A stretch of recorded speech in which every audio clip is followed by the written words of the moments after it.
Gaspard, première. Il a été prêtre. Il échangeait ses vêtements avec des mendiants. Il n'y avait pas besoin de richesse pour être heureux. Il a passé pratiquement la moitié de sa vie à marcher, donc on trouvait ça impressionnant. Né à Montfort-sur-Meux, près de Rennes, Louis Grignon est le second d'une famille de 18 enfants. Très vite, naît en lui un amour de Jésus et une passion pour la Vierge Marie, qu'il n'aura de cesse de transmettre à ceux qui l'entourent.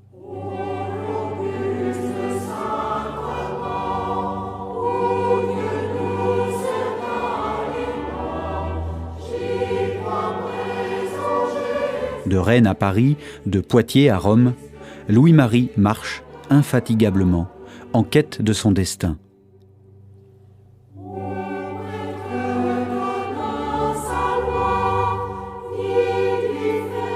Ami des pauvres, homme au très fort caractère, il saura accueillir les échecs et les revers avec courage et dans l'obéissance à l'Église.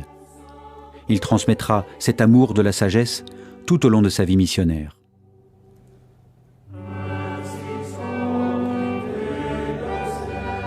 Il avait une certaine personnalité, lui aussi, grâce peut-être à son père, personnalité forte, voire colérique. Mais il a beaucoup travaillé sur son caractère, grâce aussi à la présence douce de sa mère. Le père de Montfort était un élève très sérieux, très studieux. Il n'hésite pas de manifester son caractère et aussi sa personnalité. Une personnalité audacieuse, libre aussi, tout en étant un adolescent. Donc il se rend compte que dans les cours, il y a aussi des riches, mais il y a aussi des pauvres. Donc il voit un garçon, un compagnon pauvre qui n'a pas de veste.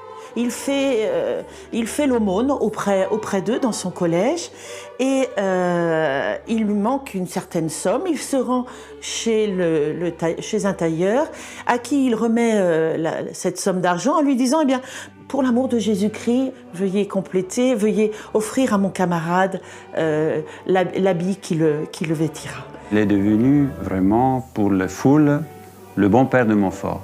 Un homme convaincu, déterminé, mais très approchable. Donc c'est un homme qu'il avait, je dirais, le charisme de savoir toucher les cœurs.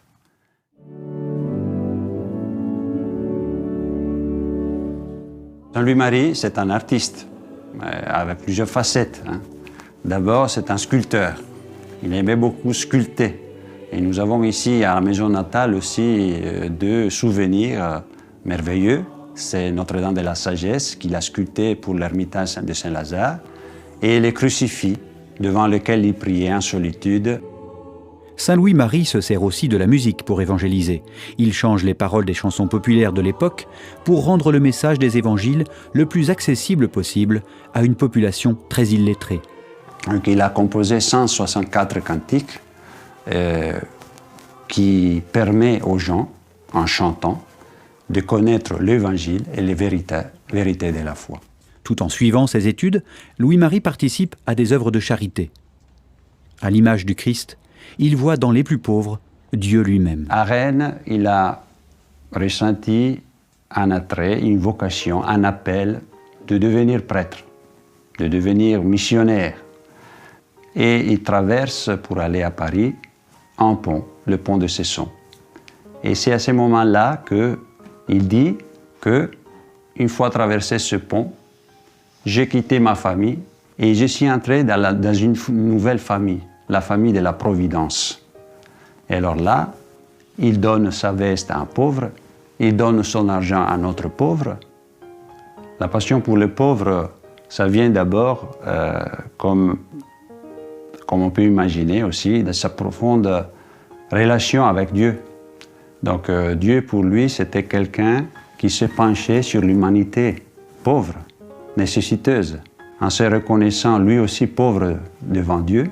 Donc sa réponse, qui est tout au long de sa vie, c'est aussi annoncer, dire, manifester aux pauvres qu'il y avait un espoir, une espérance. C'est la présence de Dieu.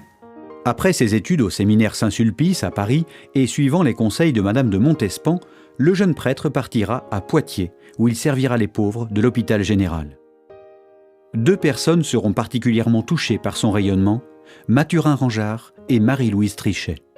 Marie-Louise va détecter dans cette rencontre le doigt de Dieu qui va la guider jusqu'à venir vivre à l'hôpital. En 1701, elle n'a que 17 ans, elle est une jeune fille de la bourgeoisie de Poitiers, son père est procureur au tribunal de Poitiers, et elle lui dit son désir d'être religieuse.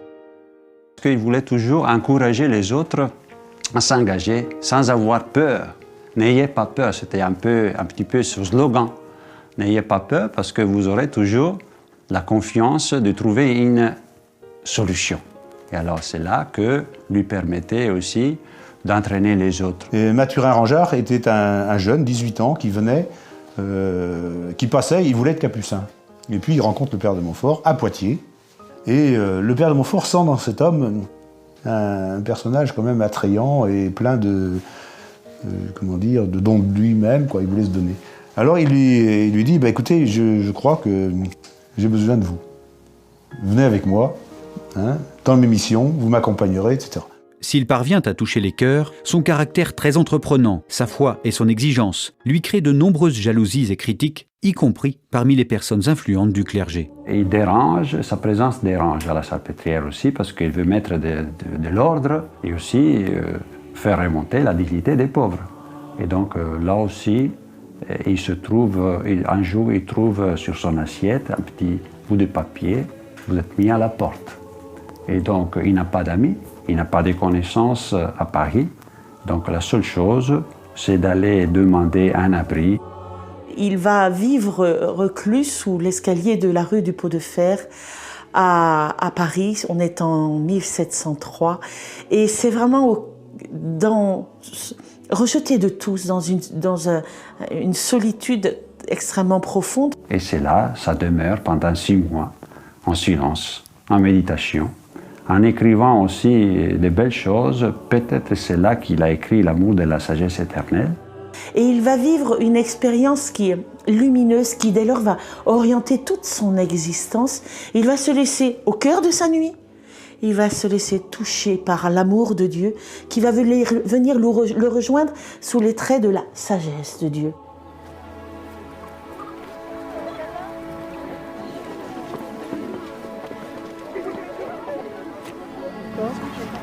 Et puiser dans cet amour que tu as pour les hommes. Pontchâteau, c'est un lieu important, un centre, autour desquels il y a d'autres communes. C'est une plaine. Eh bien, pourquoi on n'érigerait pas dans cette plaine un calvaire?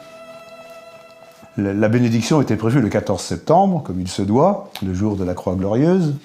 Et arrive l'interdiction.